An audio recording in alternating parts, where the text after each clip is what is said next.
Well, well, well. What do we have here?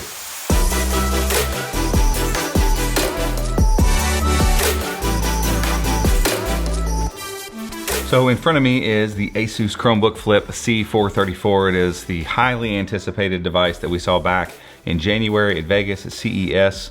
It is thin, it has incredibly small bezels, all aluminum build, 1080p screen, multiple configurations. This one that we're gonna be looking at today is the baseline variation. It's the Core M3, 4 gigs of RAM, 64 gigs of internal storage.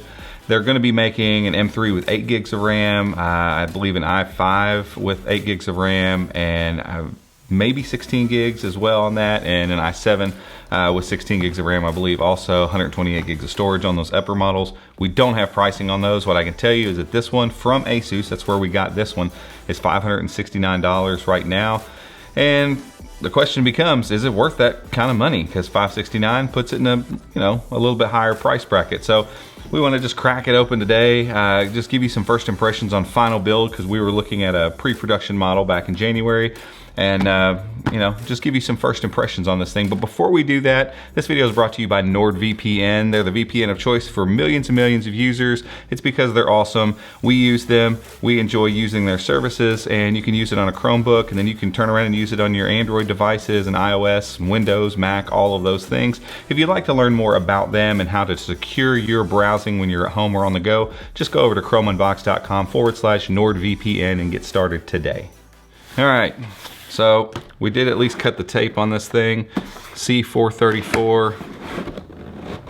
Here we go. And this is pretty normal fare for Acer. Cardboard box. Decent charging block here, so USB-C, no surprises there. Move this guy out of the way for just a second, see if there's anything else fun in here.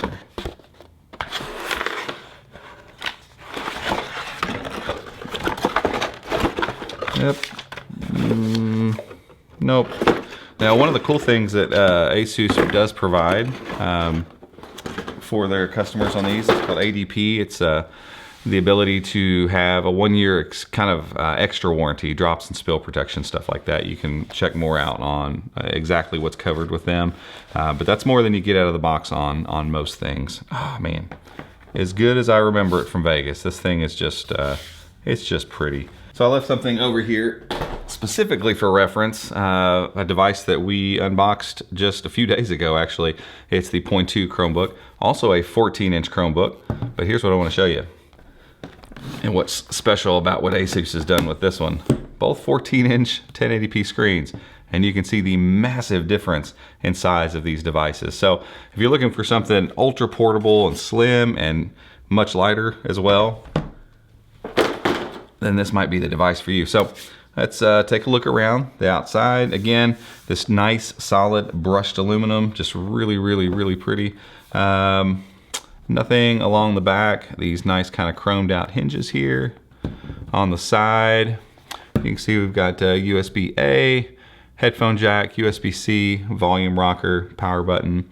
Over here we've got SD card slot and another USB-C port. So we've got that really cool layout here where you get a USB-C on both sides, you get a USB-A for escaping that dongle life, and you still have a headphone jack. So well done.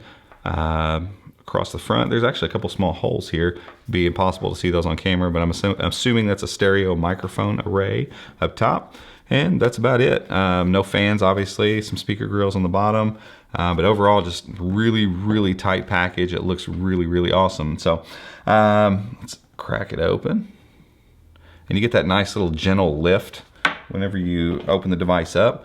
And oh man, those bezels, they are so small. I'm gonna try to turn this around here and hopefully not blow the shot out. But one of the best things about this device is the thin bezels. I can't remember the exact percentage. It's in the high 80s percent screen to body ratio. And so you get a much smaller overall package. I mean, this thing feels like a 12-inch Chromebook or something. And you just have no bezels around the edge. And there's just something so compelling about looking at a device that doesn't have bezels all up in your face. It's pretty cool. All right, now that we got it kind of open and I'm just in guess mode here, The keyboard feels awesome. I had to poke in the Wi-Fi password and that kind of stuff. It's got these silver keys. I can see the backlighting just kind of glowing out from behind it. And you can hear they're really, really quiet. But they have a really, really enjoyable click. Tons of travel. Feels really good. The trackpad as well is smooth. They don't advertise this thing as glass, but I'm assuming it's maybe made of aluminum. Feels really good. It's spacious enough. It's not the biggest trackpad we've seen, but this is a small package, so they kind of had to fit it in here. Click mechanism feels really, really good. Nice and solid. And the hinge is surprisingly tight, and I'm guessing that's partially because of the way it's lifted and kind of sitting on part of the lid. I don't know, but the hinge itself feels really, really solid in this mode, and that's usually not the case with convertibles. They kind of have a little bit of flop to them. Let's go ahead and transform this thing. Yeah, and you know, convertibles, I don't ever want to use them really as laptops too often. You know, I'm not going to sit around and hold it like this, but again, in presentation mode or something like that, with this screen, and yeah, if you spin it around kind of in this presentation mode, I mean, you really kind of get the idea, and you can feel where these small bezels come into play and are going to make for a really good user experience. Watching a movie, watching some video content, that, you know, it just looks really good. It's compelling to look at. And the hinge mechanism, let's see if you can see this. It's really interesting because it bends back, it kind of slides up underneath, and then it hinges around. It's unique. It's really cool, and it helps with the smaller. There's a bezel always at the bottom of any convertible because they got to have a place for that hinge, and so it helps as it folds into this mode here. It kind of slides some of that extra bezel down beneath there, so it gives this optical illusion that the screen has even smaller bottom bezels than it actually does. So really, just again, having this thing in here, looking at it for the first time in a few months, it's just as impressive as it was the first time. I want to do one other thing real quick, and I'm going to play just a little bit of music. So we'll go to one of our tracks. We went in and got one, and we're gonna unbox it and see what's up. See how that sounds.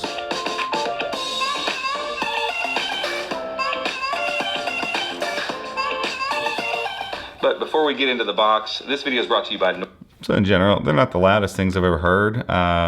They sound better than most clamshell devices. Again, they're not going to stand toe-to-toe with anything like the Pixel Slate. Sounds a little better. It's no secret. Getting a little rumble on my desk. So that's kind of cool. And you know, the spoken stuff. Shop, it's just kind of in our nature. We like to look at something that we're thinking. Kind of has a rich sound to it. So that's encouraging. So we're talking good feeling keyboard, lots of travel, great trackpad. Really killer screen here. I don't have it up next to anything. It seems bright enough. We're in a pretty bright environment right now. I'm gonna guess somewhere around 300 nits, something like that. But the color accuracy feels really good. It's advertised as being pretty color accurate, but it's those bezels. It's just so cool to look at. It looks fantastic in front of me. And so all aluminum build, all these things are coming together to make what I think is gonna be a really compelling package. Question is it worth 569 bucks? Can't answer that just yet. I think performance-wise, it's gonna get along pretty well. We're gonna cover all that stuff in an impressions video, obviously, after I've used it for a couple days, and then we'll get way down deep into more of it and performance and all that kind of stuff and what my full, you know, reaction is to this device in a couple weeks from now. So if you're not already subscribed to the channel, that's something you want to definitely do so that you can not miss the further videos that we're going to do on this. If you already subscribed, awesome. Thanks for watching. Hit the thumbs up if you like this video. And that's it, guys, for this one. Till next time, we'll see you.